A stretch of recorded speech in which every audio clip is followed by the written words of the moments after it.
2024 was a very, very interesting year for comic book media, more so on the movie side than the TV side. But in this video, we're going to be reviewing and going over, doing a big overview of how 2024 went with comic book projects and where it went wrong, where it went right, and overall, just as a whole, was it really a good year for us comic book fans? Now, as you can see on screen here, we have Deadpool, Craven, and Madam Web. These are kind of like the three main horsemen for Marvel things this year in terms of films.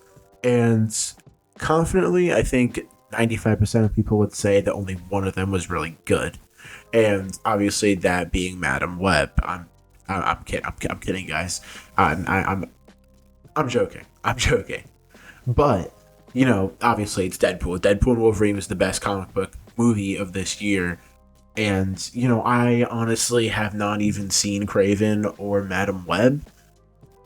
But if you ask 95% of people, it's just not good.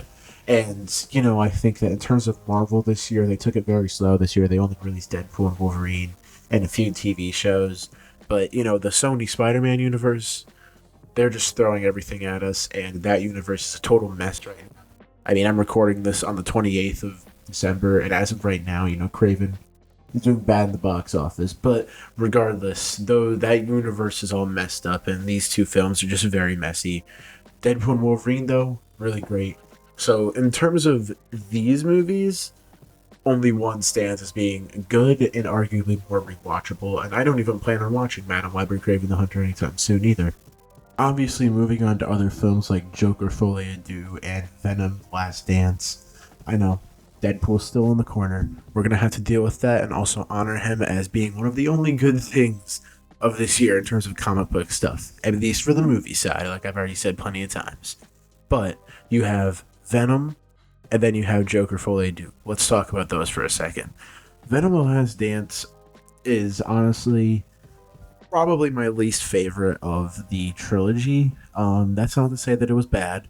I actually kind of enjoyed Venom 3. I mean, I definitely didn't enjoy it as much as Venom Let There Be Carnage or the first movie, but it was still that enjoyable Venom adventure that we get every few years. And yeah, closed out their story fairly decently. And I think that there's it for what it was trying to be and for what that trilogy was. They didn't really mess it up that much. I mean, it just got to the point where we dealt with it, and it was probably the only good Sony Spider-Man thing to release this year. Obviously, I mean, we have two other just bad things that released I just talked about, but Venom: The Last Dance wasn't horrible. And then you have Joker Folie à Deux, and honestly, I don't know if you would call it a controversial opinion or if you wouldn't call it a controversial opinion, but I don't think this movie is bad. I just think it's more meh because I like what they're trying to do. I understand what they were really going for with, the whole psychological thing of like us as the audience just wants to see more Joker. And that's kind of something that they play into in the film where nobody cares about Arthur Fleck, they just care about the Joker. And, kind of having the reveal of him being an imposter and not really being the real Joker, I thought was like okay, but I think it fit with what the message was for the film and what I think Todd Phillips was trying to say. For a fan and for the audience, I just think it was kind of a slap in the face. And the musical numbers, don't even get me started. More than half of those didn't even take us anywhere. But still, I didn't think that the movie was horrible. I actually enjoyed it, and I don't think it was horrible. But yeah, that's my opinion on Joker 2. It's definitely not the best thing of this year, but it's not horrible in my opinion. Then obviously, as you can see here, I'm gonna count this as a comic book project because technically it is Transformers One. I went to go see this movie,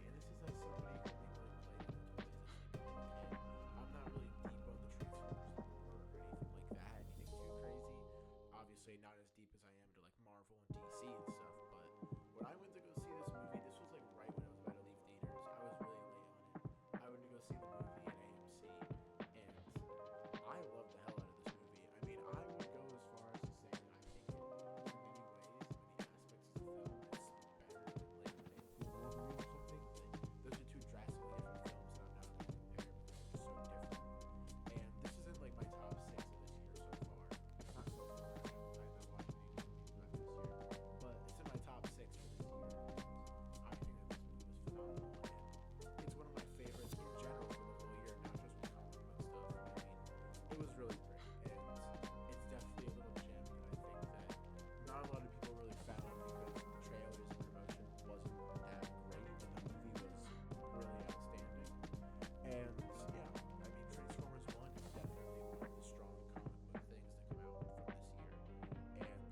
really hope that we get a second one.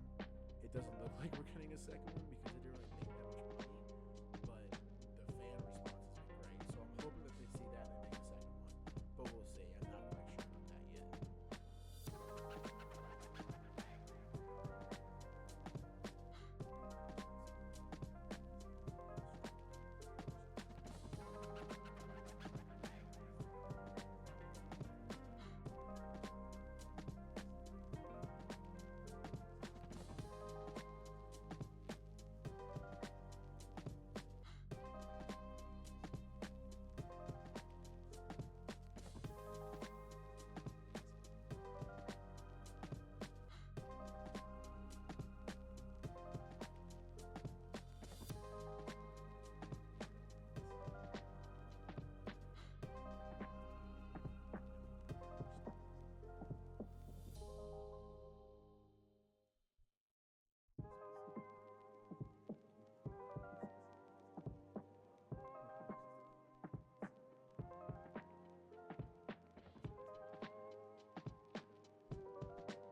Then you have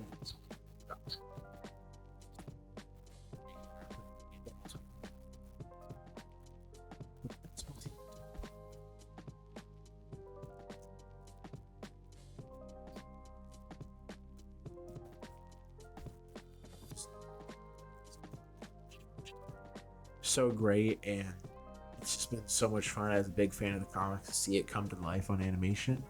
And I love this part of the season standing because it's only the second part of the second season. So we don't really have like I can't say as a whole for the whole season. I'll just say this as a whole for the whole season, it was great and loved it. But the mid-season break, it split up the seasons into 2 different years. So technically, we only got part two of season two this year, which as 4 episodes, it's not really technically a whole show or a whole season because we got the first half of 20. But I loved it. Okay, that's my point. But I'm just saying it doesn't really count as a full show just because they only released the 4 episodes this year.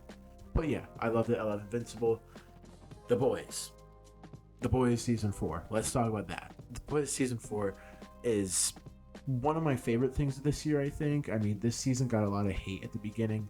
I think it's sort of kind of died down now, like just because of how much more they lean into the real like political things that they recreate and stuff in that show. I think they lean a lot more into that in this season, and it's a very impactful season. It's the ultimate season before the series finale of season 5, not this year but the following year in 2026, and they're filming that right now.